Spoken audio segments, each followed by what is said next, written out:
The fifth presenter, very happy to present Angela Lipman from Edgware and Hendon Reformed Synagogue. Angela is a real community champion working in a team within her shul to inspire others. Thank you. Okay, all right. So it's fascinating to see how we've all come at this in a different way. But I'm now going to share with you what we've been doing in our community. The title of the presentation is Becoming an Eco Champion, and the emphasis is on becoming because it's still very much a work in progress. It began quite a while ago when our senior rabbi, Mark Goldsmith, hosted a meeting entitled Climate Change is a Jewish Issue. And it is, of course, a global issue, but it's one that very much resonates with us as Jews. And it's from this meeting that we decided to join Eco Synagogue. EHRS is very fortunate. We have a very strong rabbinic team. All three of them are passionate about environmental issues, and two of them, Rabbi Mark and Rabbi Tanya, are actually on the Eco-Judaism team. We also have a very supportive council. So they approved our policy document and our commitment to join Eco Synagogue, which we did in 2020. That said, it hasn't always been plain sailing. The good work started by the team assembled by Rabbi Mark lost its impetus with the arrival of COVID. And when we finally got back, it's probably 2 years we lost from that. When we finally got back to in-person meetings, we discovered that our eco team had shrunk. Not for many sinister reasons, but simply because people had moved on to other things. So how to get back on track? Looking back, I picked out 2 things I think have helped us to progress and achieve a bronze award in 2022 and this year a silver. So the first was the introduction of eco tips into our week ahead email, which is sent out weekly. These covered a wide range of topics. For example, we looked at why single-use plastic is so bad for the planet and the simple swaps that can be done to make the difference. Members were urged to raid their kitchen cupboards to look for everyday ingredients like lemons and bicarbonate of soda and white vinegar, all of which can be used to make a range of eco-friendly cleaners and insecticides and pest controllers. And the cat isn't a pest, he's welcome. Okay, we also delved into the 3 R's, reduce, reuse, recycle. We covered the plants to plant to attract bees, why it's a really bad idea to concrete over your front garden, the eco way to exercise like walking, cycling, plogging when you pick up litter as you jog, how to avoid food waste and why, and how to conserve water. Ethical brands and the labels to look out for like B Corp and Fair Trade, and swapping clothes or buying from charity shops. And some of the really hard-hitting things like the link between global warming and modern slavery. So this went on for well over a year, and I must have at least 60 to 70 separate tips waiting for me to collate into a booklet. I'm not promising, but I will try and do that. But it had the desired effect. It got people talking.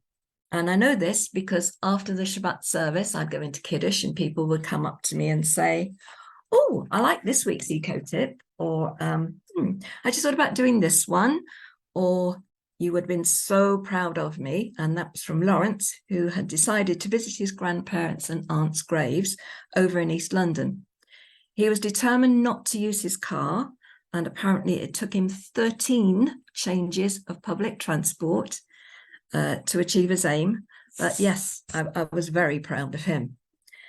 Or from Rabbi Tanya, who after a tip about fatberg said, bless you, I have been trying to tell my son this for years and he doesn't believe me, but now you put it out as an eco tip. He does. Maybe as a result, or maybe not, our shul has expanded its activities to include a rambling group, a cycling group, and a foraging group. The second initiative that had a major impact on our journey to silver coincided with the arrival of Rabbi Tanya Saknovich, the third member of our rabbinic team. Mark decided that given her credentials, she would be the ideal person to take over from him and take on the eco project, and she is. bringing ideas with her from her time at Nottingham. So the next phase concentrated on building a calendar of events based around the Jewish calendar.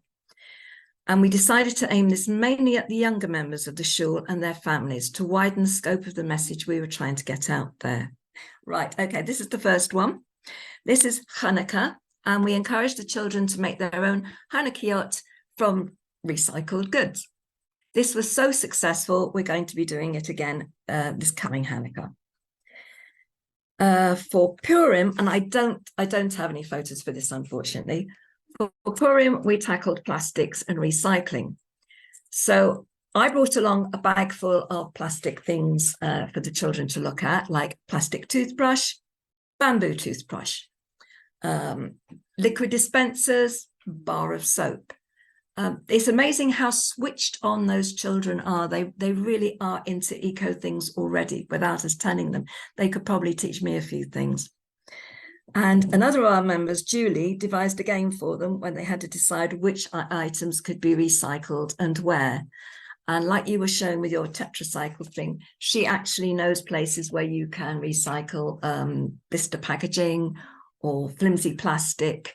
So we were able to say to the children, it's not just the obvious places where you can recycle.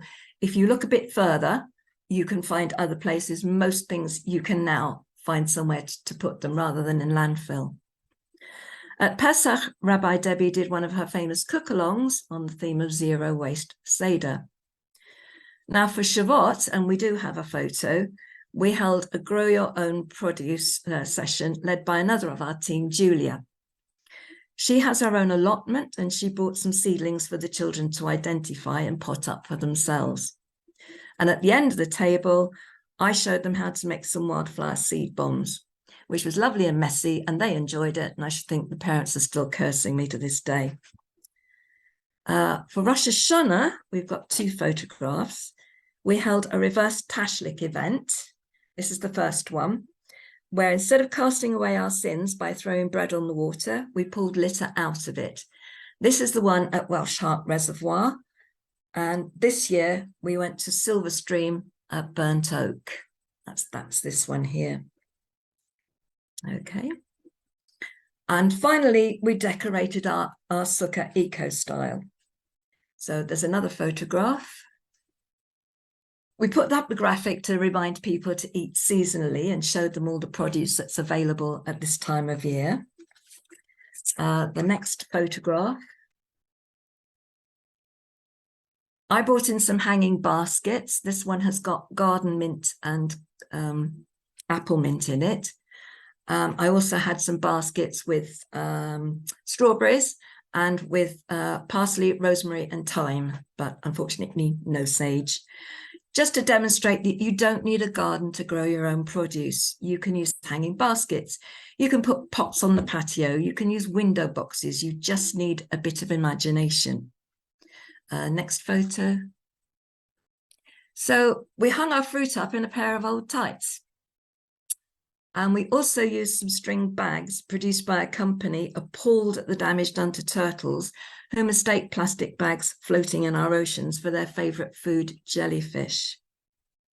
So again, these events have had the same thing. They raise awareness, they start conversations, they lead to other initiatives. Our team has expanded by a further 4 members, so we're now truly representative of all the age groups. We start with teenage and we arrive at my age, and I won't tell you what that is. And we hopefully, that's the way we're going to continue to build so that we can work our way towards gold and a net zero future. Okay. Thank you so much, Angela.